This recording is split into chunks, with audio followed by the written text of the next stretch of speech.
This podcast is brought to you by Optimizer's Mass Zines product. Watch the video at the end of the podcast for more details.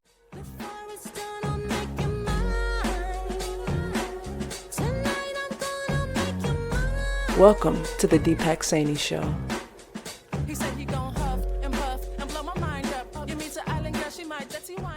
Welcome to the Deepak Saini Show. I'd like to thank J23 for the intro music. You can find a link to her music in the show description. My guest today is Moe Choice. Moe helps ambitious solopreneurs earning less than six figures grow to $15,000 to $50,000 months without working extra full-time hours.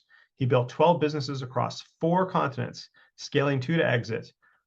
But after losing a close friend, he walked away to rebuild a more meaningful life.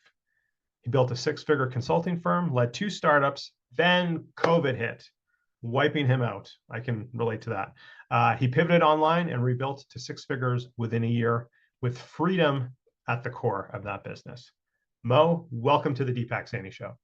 Thank you so much for having me. That's a great intro. Did you write that or did we write that? Well, let's pull the behind the screens here. Yourself or your team or somebody send that to me, and I edited it down because it was a little bit too long. Too long, yeah. Okay, great. Well, I like the edit. I might steal it. Very good. Yeah. Yeah. Well, welcome to the show. Thank you so much. Thanks for having me. I like to start off by, kind of asking, like, how did you get into doing what you're doing? And obviously, you've had a varied career, different businesses, different continents, different industries, etc. So wherever you want to start, whatever's that starting point for you, I'm going to leave it up to you and bring us to where we're at today. I didn't know what I was doing, and I was chasing things that I didn't know what I was chasing. Actually, I was finding my way without knowing where I was going, and that's why I got lost. And it took my friend's death to make me go, okay, I need to rethink this whole thing.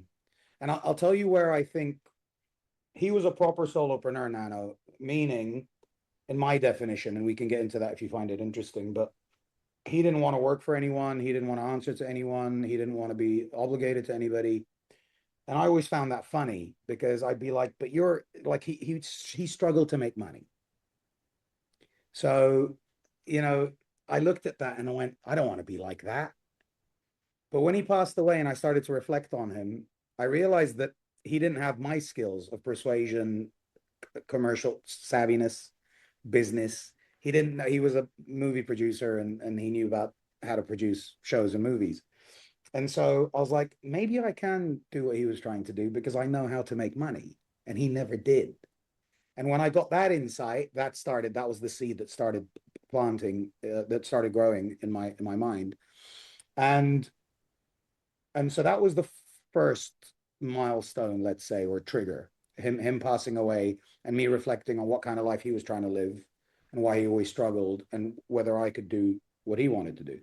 And the second was I was in hospitality. I had a central kitchen and an events catering company and lots of cafes and little food outlets. And it was a good business, 74 full-time staff, $1.5 million revenue a year.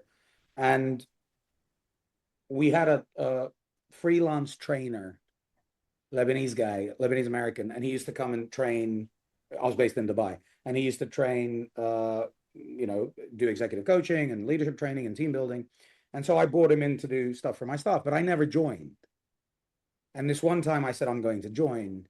And I did. And within about 15 minutes, I knew I wanted to do what he was doing, even though I didn't know what he was doing. Right. That was the first time in my life.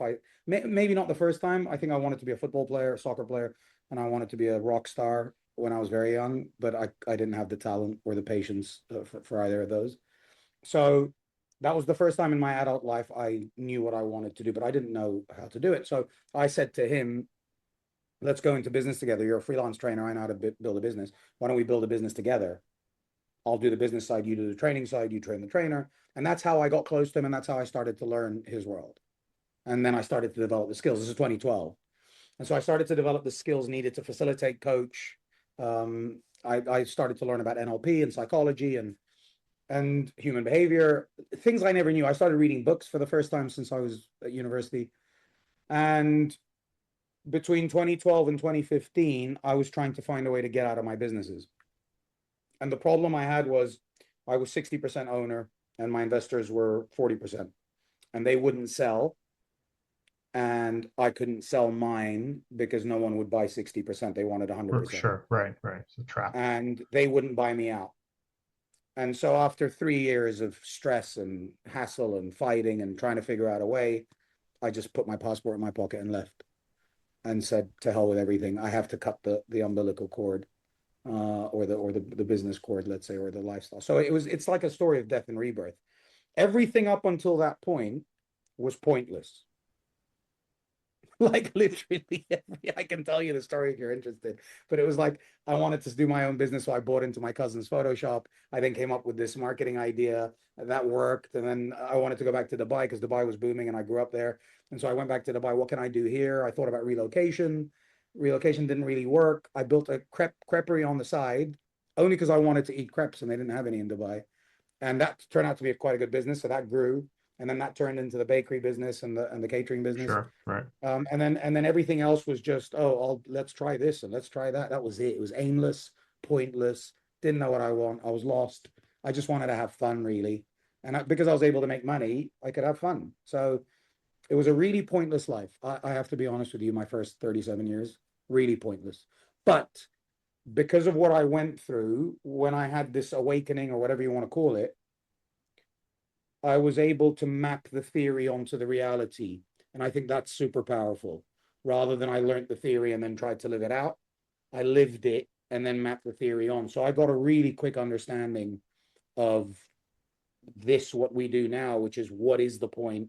How do you find a way to get there? And how do you learn how to make money, even though you've never done it before? And so that's what brought me here. I started to build I built a 6-figure coaching business. Consulting first, COVID wiped me out. Then I went into executive coaching because it was really good money. And because of COVID, I broke into America. I was based in London at that time.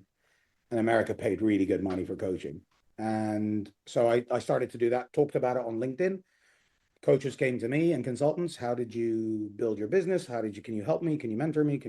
And I was like, that's a good angle. Let me do that too. So I started to do both leadership coaching and mentoring coaches. Sure. And then that outgrew that. And I started to get more than just coaches. It became so diverse: data analysts, cybersecurity specialists, lawyers, architects, DJs, whatever it was. And so I just said, okay, that is quite diverse. yeah. Yeah. Although there's a story with the DJs because I used to manage DJs. So, but yeah. So 20 Independence Day 2024, July the 4th, 2024 was the last time I did coaching. That was my last coaching gig. And the 5th of July, I was like, I'm going to go all in on this. So it's nearly 2 years of me just mentoring solopreneurs. And my business is 4 times in that time. Got it. All right. I want to circle back with a couple. I appreciate you sharing all of that. We could go probably talk your backstory for like 4 hours. So like a little bit, just a couple things. I just wanted to share. You didn't know this about me, but my parents had catering businesses, restaurants, bars, all. So that's what I did. Like since I was 12 years old, even when I had my first real job in the corporate world, I'd still help my parents on the weekends and stuff with like weddings and everything. Their niche was kind of the East Indian market. So almost where we live, anyone of any affluent in the East Indian community, like my parents did their kids' weddings and stuff like that. So anyway, just wanted to share that. And then additionally, I didn't read it in your bio, but I do know you're ICF certified as well, and the NLP, like you mentioned, as am I. So we share that commonality as well. So there was obviously a reason the universe brought us together to have this conversation today. Yeah, right.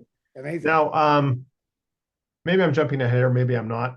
Help me fill in the gaps here, but I know you have this 21-step framework that helps people get to a certain level without burning out. We don't have to go through all 21 steps, but like, what is maybe the highlights or some of the key things around your framework that you'd love to share with the audience?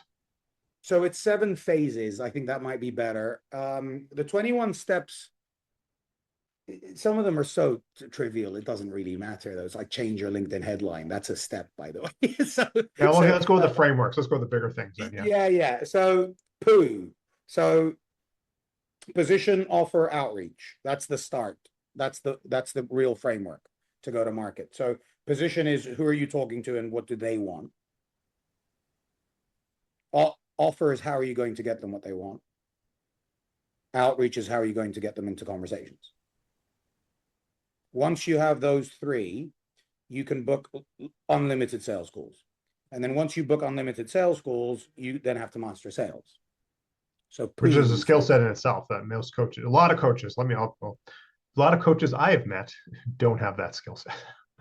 Yet. Most people don't have the skill. It's funny because a lot of people have the skills, but it's not structured in a sales way. So I'll give you an example, like your kids can persuade you. Your wife can persuade you. You can sure. Yeah, for sure. We can persuade, we can negotiate. We're really good at that because we've been practicing it like hell with our kids and our siblings but we don't know how to structure it properly, I would say. So it's the structure of sales that people struggle with rather than the skill set. That's from my experience anyway. And coaches are really good at asking questions and asking the right questions and moving the conversation forward. And actually, that's how I sell. I talk about it's the grow model. What's the goal? What's your current status? What's going to stop you getting the goal? And what do we need to do to fix that? It's pretty much smart and grow in all these models. So the coaches that I work with pick it up very quickly, but they go into coaching mode. That's the problem instead of sales mode. And they're two different things. But that's so position, offer, outreach, sales, and we build it in that order. There's a step before, and you'll appreciate this because of your coaching background, called philosophy. It's a silent P, I call it. It's built on Jim Rohn's idea of the personal philosophy. And so I thought, how do we get your personal philosophy on one page? And Stephen Covey, the 7 Habits of Highly Effective People, that informed me a lot about this. So I help people build their personal philosophy on one page: vision, purpose, principles, lessons, strategies, roles, and goals. And so that's where we start, because that's the foundation of your personal brand and your position, standout position. And then we build the standout position, which is the position offer outreach. And then we teach them sales as they start to get sales calls in. And that's it. Then that's one-to-one, by the way. So that's one-to-one work only. And then if they want to go one-to-group, then I show them how to do one-to-group. And one-to-group is content, webinars, podcasts, because you're talking to groups of people, and it's also group programs instead of one-to-one programs. So it's poo with a silent P. So PPOL, really. Poo with a silent P. I just want to interject. I have no idea this is going to come up, and it's totally random. But because you said like, oh, I want to be a rock star, but I didn't have the talent, or whatever you said earlier, right? So my sister actually is a musician. She kind of does more adult contemporary, but she was in rock earlier in her career. So she was a rock star, and one of her earlier bands was actually called Plunge, but with 2 P's, and the first P was silent, and it just drew everyone like, what? This doesn't make any sense. It doesn't make any sense. And then as the drummer changes, you get a new band member, bubble. They rename themselves later. But anyway, it just popped in my head. That silent Amazing. P. So yeah, amazing. so poo framework. Silent P with a double P though. That's what right, makes it right. Yeah. So the poo framework, until you start booking sales calls, and then all you need to do is focus on sales. That's it, really. Until you go one to group. So that's a 15 to 50 is one to group. So the theory that's been tested and proven is that you can build a $15,000 a month business speaking to one group of people with one offer on one platform. And then my next theory became you can build a $1 million business a year speaking to one group of people and that's where I am going for now. And then once I hit the million a year, then it becomes one to many. So it becomes multiple platforms, multiple offers, ads, PR, blah, blah, blah. Joe Rogan, maybe, things like that. Yeah. I think you make it just reminds me of, just, I don't know the exact stats, maybe you have it, but probably, I'm going to use the coaching industry. I'm using air quotes for those who are not watching, who are listening only, as a broad blanket term. But I would say probably 90+% of people who are in the coaching industry actually don't make any money, or they're just making enough, or they just replace their job income or whatever. And I know many people, just they get into that being busy trap. And I know you talk about that. So maybe you could, what's your thoughts on, that just being busy that a lot of entrepreneurs or coaches find themselves in? It's kind of like kicking the can down the road. The best way to explain it psychologically is we avoid the thing that we most need to confront. It's true psychologically, and it will 100%. never leave you. It will never stop reminding you that you're avoiding it. It will never stop reminding you, whether it's subconscious or consciously, it will never stop. So busy being busy in solopreneur terms is, I'm going to go to another free webinar. I'm going to try to write a book. I'm going to build a school community. I'm going to change my logo. I'm going to build another info product. I'm going to do another lead magnet. I'm going to try this other platform. I'm going to try this other thing. Oh, there's a new AI tool. AI is, but can I swear on this or no? Yeah, go ahead.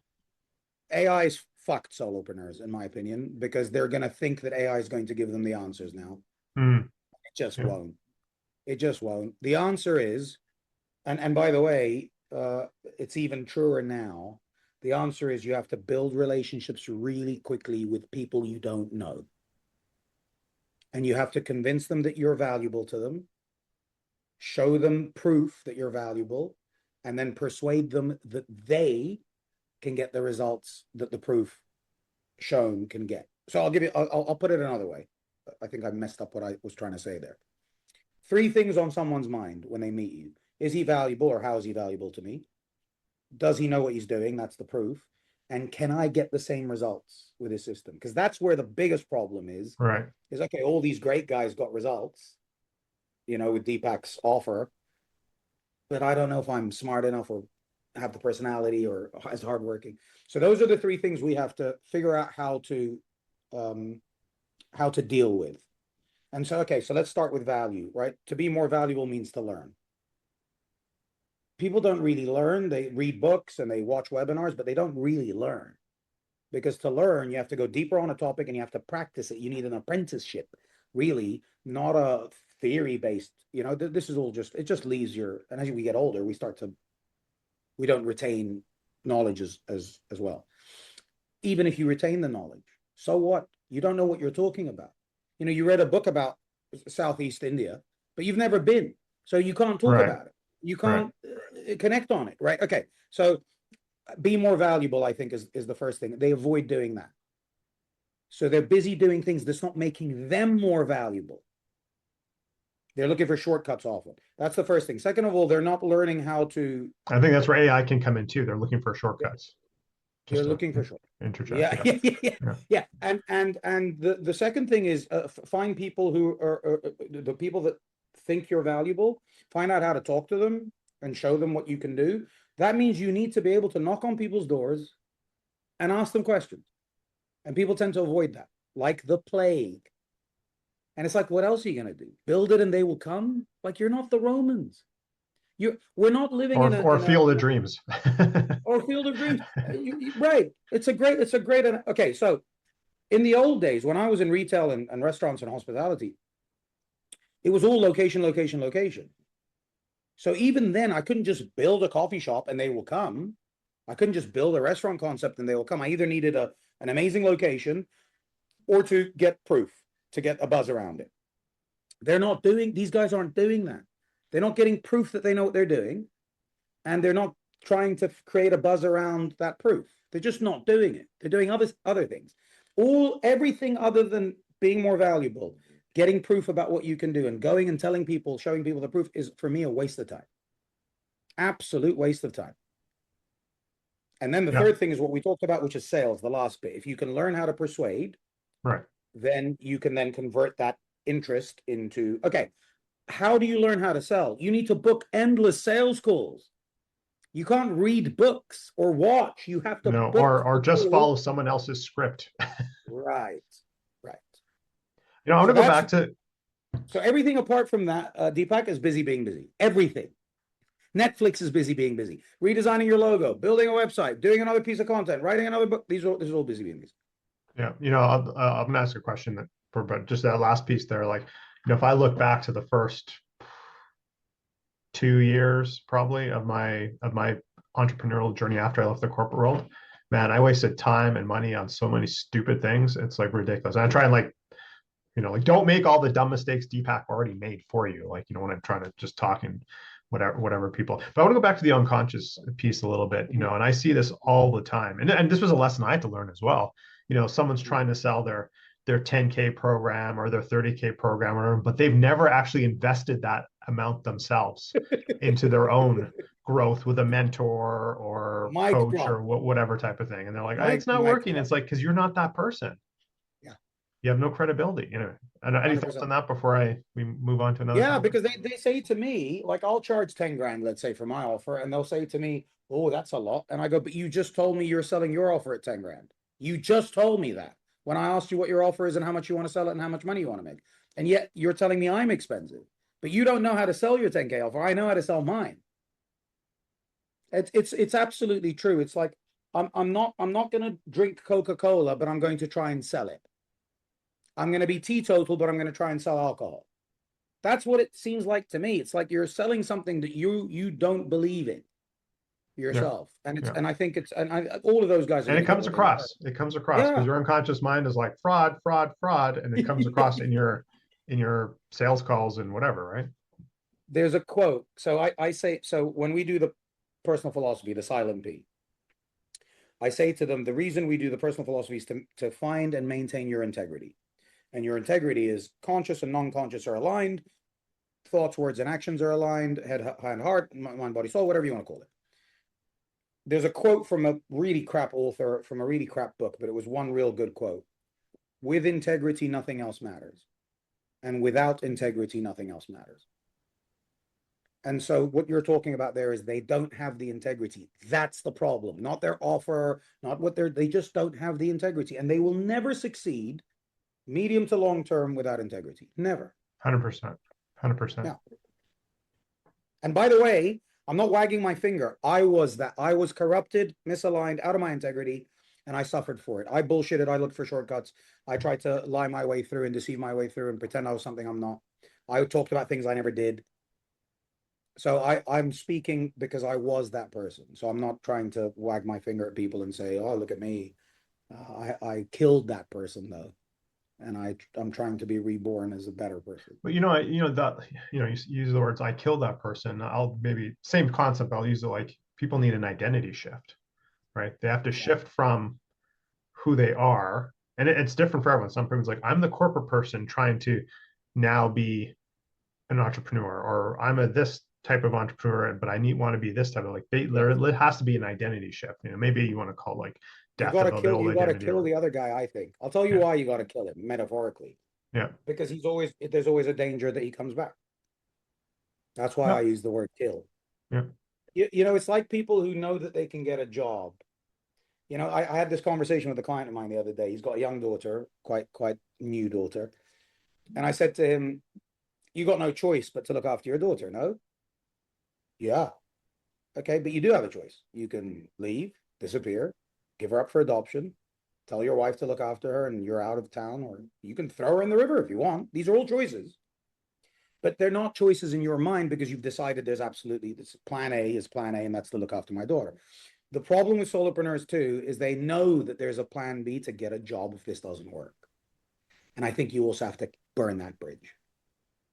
I was going to ask that question, like, everyone has a different situation. Obviously, people have different expenses, different whatever. But like, that was going to be my question: is do you feel like people have to like burn their bridges or burn the boats, whatever the analogy you want to use, and like, I'm all in on this thing for X period of time? And people have the right to change their mind at some point if it doesn't work. Well, what are you changing your mind on, though, is the question, because that's quite deep, that one. It's like, am I changing my mind about a surface level thing or a fundamental principle philosophy thing?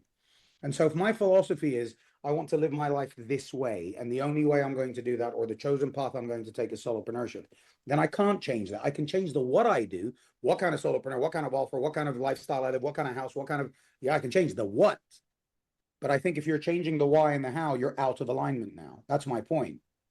And so that's why it's super important to get clear on why are you doing what you're doing? How do you want to do it? Principles. The interesting thing, and I learned this in coaching. This is why I was fascinated by coaching, because the first coaching session I ever had, she said, what are your values? And I said, I don't know what you're talking. I don't know how to answer that question.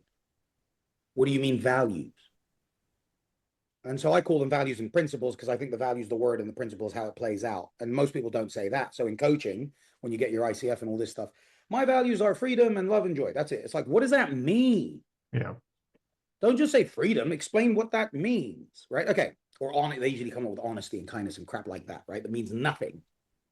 And so when I force them to put a principle on it, it's like, so honesty is I never tell a lie, ever.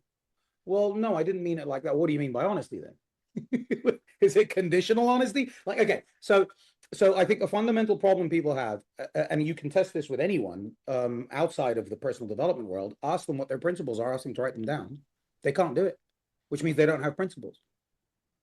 Because they've never been told to, and we don't need to come up with principles because who's Right. forcing us to come up with principles? No We one's can just asking us. we can just meander through society without having really thought about it.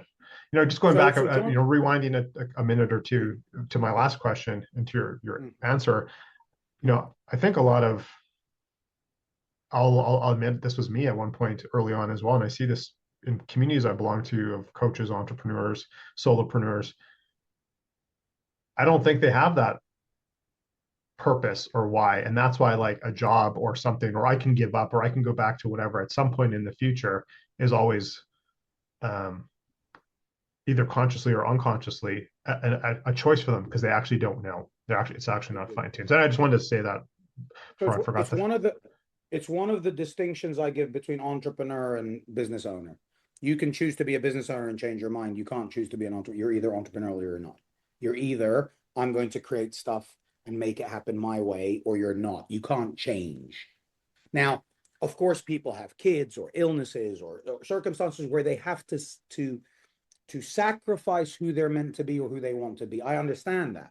I'm talking about if you don't have to make that sacrifice, right? I'm talking about people that choose to sacrifice voluntarily, not because of circumstance. Because of circumstance, whatever, it is what it is. And you have to decide, right, what you're going to do. Yeah. But I'm talking about the people that decide because it's too difficult. And it's like, okay, I don't want to be out on the street. I have kids to feed. I have a mortgage. It's like, well, why did you get a mortgage? Because you were misaligned. That's why you got a mortgage, because you right. So the idea always comes back to what was the point of the decisions you made? What was the point? What were you trying to achieve? And the biggest problem we have is that no one ever taught us this stuff really, unless we were very lucky. And so we had to figure this out. And most people still don't know this stuff. Like most people don't. Most people, nobody teaches you this. Most people don't. If I open my phone book now and I call the 150, 200 people that I know quite well, and I say, listen to this conversation, 90% of them won't know what the fuck I'm talking about. They'll be listening going, I don't know what you're talking about. Right. Yeah. That's the problem. John Stewart has a great line on this, by the way, on principles. He says, a principle is only a principle if followed when most inconvenient. Yeah, that's a good definition. Most inconvenient. And then I added to that, I said, otherwise, your only principle is convenience. And that's what I think the truth of the universal paradigm for human beings, for people, is they have one principle, and that's convenience. I'll do whatever is convenient for me in the moment. And that's a real. What just came to mind here, and it kind of goes back to that, busy work or being busy trap or whatever. Busyness, yeah. I can't tell you how many times I have, spoken at an event, been a guest, even a colleague or friend even has invited me like, hey, just, 5 minutes, blah, blah, blah. You can offer something from the stage. And I always offer, a complimentary call, okay, let's just talk about where you're at with your health, whatever. And how many people actually, well, not many people book, which is fine, which is by design. But of probably 40% of the people who actually do book, they actually don't actually follow up. They cancel at the last second, or they just no show. And here's the point I'm going to make here: when they do send me a reason of why they canceled or whatever, it's because and usually it's like a 3-day event or something like that I'm speaking at. It's like, oh well. The only time available is when the event was on, so I chose to go to the event, or this other thing came up, or I'm in somebody else's event. They went from one event to the next. I'm like, you're just being busy. If health was actually a true concern for you, you would take me up on my offer. And I don't really care, and I don't give them a second chance and whatever, like, because this is like my time is valuable. But it all came, these people are solopreneurs, entrepreneurs. They're just being that busy trap, and they don't really actually value. They don't understand themselves what their true principles are or what their values are. No, I think they're lost. I was when I was doing things like that. If you have time to go to events, 3-day events, you're either not doing anything valuable or purposeful in the first place. right? Or you don't have much money to invest anyway, especially if these 100%. events are free. And that's a big thing, right? It's like, yeah, well, maybe you got to think about things a little bit differently. Yeah. But there's a guy, Jeremy Miner. I mean, anyway, I don't want to talk about him too much, but and I don't know where he got this idea from, but it's like you're either winging it or you're dabbling on the sidelines, right? Or you're a know-it-all. I like that idea. It's like either you think you know enough and you don't need to pay to learn, or you're dabbling around the edges and you're not really committing to anything, or you're winging it, pretending you know what you're doing. And I think those are people I try to avoid completely if I could, to be honest. Yeah. Yeah. 100%. I've heard you say that most business advice is not suited for solopreneurs. So I'd love you to expand on that a little bit more. Yeah, because it's all bullshit. It's all scale and ops efficiency and all of and it's all like no one cares about any of this stuff in the solopreneur world. And they're always trying to be clever, SOP and it's like, yeah, let's just talk real. Let's just talk in real language. As a solopreneur, you have to be able to deliver value for what people paid you for, and you have to be able to get more people to pay you. That's it. Everything else is just noise. You don't need you don't need a company. You can just go self-employed. It doesn't matter. All of this is just you don't need a website. You don't need a registered office. You don't need insurance. You don't need any of this stuff. Now, of course, there's some exceptions to the rule depending on the industry you're in and all that stuff. But Sure. that's regulation from the industry. That's got nothing to do with solopreneur or entrepreneur. Or if you're an employee, you'd still need that regulation typically. So they sit and the business space will just overwhelm people with nonsense funnel, this systematic whatever, and it's like the processes and procedure. No, can you deliver value to your clients? Have you got proof of it? Can you get more clients? That's it. Answer those three questions. If the answer is no to any of those, go and fix it. That's your next problem. Yeah, you know what? I think there's a lot of they'll call themselves business coaches, and I think there's a distinction between business coaches, executive coaches, and marketing coaches. So a lot of marketing coaches are calling themselves business coaches, in my opinion. But where I'm going with this is they will sell that dream, to your point of SOPs and systems, for somewhere where you would like to be in the future as opposed to where you are right now. Agreed. That's a problem to deal with later, adding to your team, having systems. I think, yeah, we all aspire to that level, but like that's not where you're at right now. Would you agree with that? Yeah, my definition of solopreneur is I'm staying solo forever. I don't want any team, and I don't want any investors, and I don't want anything.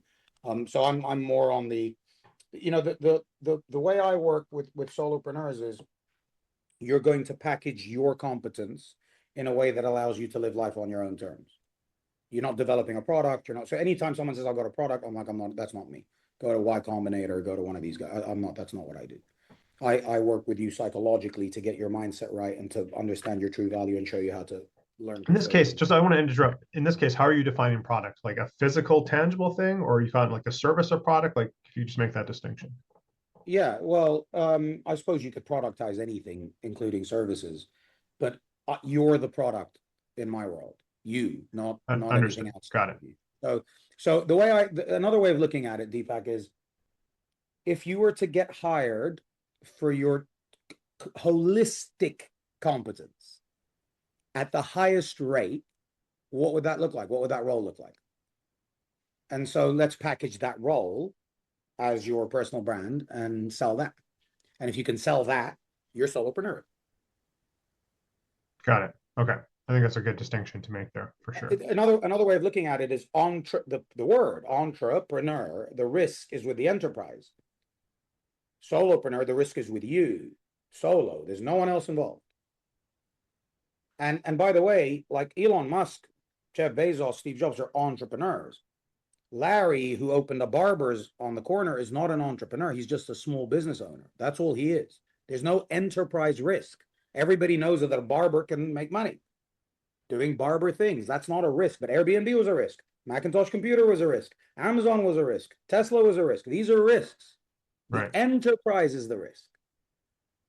And that's the distinction I make between entrepreneurs and solopreneurs.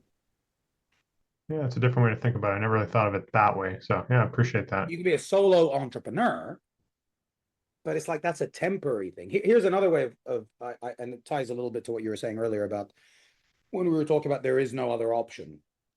You're all in, burn the bridges. Solopreneur is a being. It's not a doing. It's not a role. It's a way of life. Right. Yeah. Yeah, it's a good point to way to think of it as well. Hmm. Someone said to me, someone didn't like that the other day, and they said to me, "It's just a made-up word, and now you're making it your own definite." And yeah, that's exactly what I'm doing. I'm not pretending that it's Yeah. someone else's Yeah. term. I'm saying that's Yeah. how I define solopreneur. Yeah. And it So is as a we made up, still, isn't every word a made up word when you think about it? yeah, essentially, well, if we want to get really meta here, it's like, why do we call the sky blue? Who defined that Yeah, blue? Like somebody yeah, decided that that's the thing that we're that's all the going word. to associate a color with that, or the ocean or whatever. Like I sometimes talk with Yeah. my kids like that. It's true. Yeah, It's true though. They're all made up. yeah, It's just ideas. Yeah. 100%. Um, Mo, as we slowly come to a close here, I'd like to ask this one kind of last question about sort of the meat of what you do. But you know, Mhm. um, how does the solopreneur like scale without burning themselves out?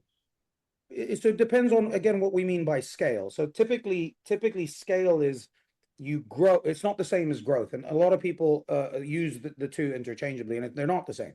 Growth or expansion is doing more products, more things, more territories, more of what I'm doing, right?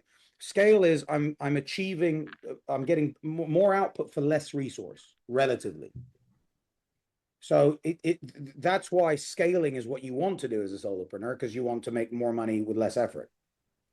So that's how you don't burn That's out. a good You scale. distinction. That's a good distinction. Yeah, you don't grow. So I'll give you an example. So McDonald's, they have a factory that produces all the meat between and the buns and the whatever, and then they send it out to all their outlets, and all the outlets do is heat it up and deliver it. That's scale. You can scale now because you can open lots of outlets without having to replicate the actual production.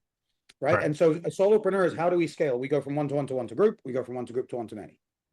We leverage we go to podcasts so that now Deepak's audience can hear me and they might reach out to me and say, hey, I love what you do. I didn't have to do anything other than spend 45 minutes with you.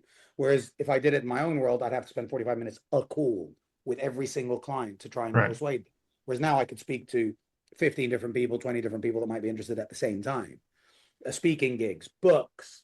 Writing a book helps you scale, right? So scale is all about how can I leverage my brand, my credibility, my proof, my value to reach more people with less effort and have them buy at a much shorter time span and much lower effort to what I'd normally sell at. Based on that definition, I want to go back to said something earlier about you know the solopreneur, the entrepreneur is struggling, right? Instead of trying to scale, they're trying to, by using your definition, they're trying to grow by like, oh, I have another course. This thing didn't sell, so I'm going to sell something else, and I have Yeah. another product and another lead magnet and Which another means course and whatever. which means you need to build and deliver to your current clients and find new clients for both offers now or Yeah. 3 offers. That's not scale. That's And for doing most of them, it's more. not growth either. Yeah, that so when you come up with a new idea, there's a theory. I don't know how true this is, but it sounds pretty true. If you come up with a new idea, new concept, new offer, new product, whatever, you're going to lose productivity overall by about 20% from what you normally do, which means to get a net gain, you have to do more than 20% more Right. once you've developed that product or that lead magnet or whatever. So you have to go like 30%, 40% more productivity to make that effort worth it. Yeah, Right. So that's people probably often right. say, I'd argue yeah, it might be even more than 20%. maybe higher. Yeah, Yeah. maybe. Yeah. Mhm. Mo, so as we come to close here, obviously it's not a health-related podcast, but I do always like to ask my guest sort of a health, because I'm all about health. What's a morning routine or a non-negotiable for your health that you love to share with the audience? We could have spoken a lot about health, by the way. It's a big deal for me, well-being. It's a big deal because it changed my life too, for the better. My first non-negotiable is 9 hours of sleep. That's my first negotiable. And my second is to wake up at the same time every day. And my third is to get sunlight in my eye the minute I wake up. That's I it. love those things. Love those things. Yeah, that's Question: really Do you pretty much track your all. sleep? So you're 9 hours in bed, or actually 9 hours of sleep? No, 9 hours of sleep, and I know I've had the 9 hours of sleep because usually I wake up at about 8 hours and 40 minutes without an alarm. So that's how I know I've done the proper sleep. Okay. Yeah. If you don't need an alarm and you feel rested, that's perfect. Yeah, yeah, Yeah. yeah. And And I I feel love that's the sunlight in the eyes first in the morning, because most people don't know that, and who do, no one's ever shared. I don't think anyone's ever shared that in all the episodes thus far. or they'll say, well, it's cloudy outside. You still get the bloody UV and you're right. Just get outside. It doesn't matter if Yeah. it's cloudy. Just get out. Yeah. And that's why I don't like waking up when it's dark. I just don't like it. It's depressing for me. And I like to live in sunny places too. So. Yeah. Yeah. Unlike where I live, where half the year it's like 8 or 9 o'clock in the morning before you get the sunlight. So, but still go out at that point and get it. So Yeah, for yeah, sure. still do that. Exactly. Yeah. Now I know you have And actually let me ask this question first. What is, one, you can answer this one of two ways. What's a golden nugget you like to leave with the audience? Or what is something, if you could go back in time and give your younger self, whatever age you want, a piece of advice, what would you give your younger self? I can So do either one of both. those two questions. The advice can I answer both? Sure. The advice I'd give is no one knows what they're doing, so just keep doing what you're doing and figure it out on the way. It's like there's no answer. That's the advice I'd give my younger self. And then the golden nugget is, and that's why I came up with the brand name Moe Choice. You have way more choice than you realize. Way more. And you get to choose. If you don't get to choose the circumstance, you get to choose how you interpret the circumstance. 100%. You get to choose how to take things from the circumstance and use them to your benefit. You get to choose. That's a power hack. You can choose to believe in what empowers you and makes you excited and engaged and present, or you can choose what makes you miserable and skeptical and cynical. Why choose that? Why? So choose the positive, choose the empowering, choose the engaging every single time. Believe it, even if you don't know it's true. Just believe it, because just the belief anyway. You still don't know it's true, whether you go cynical or whether you go Right. positive.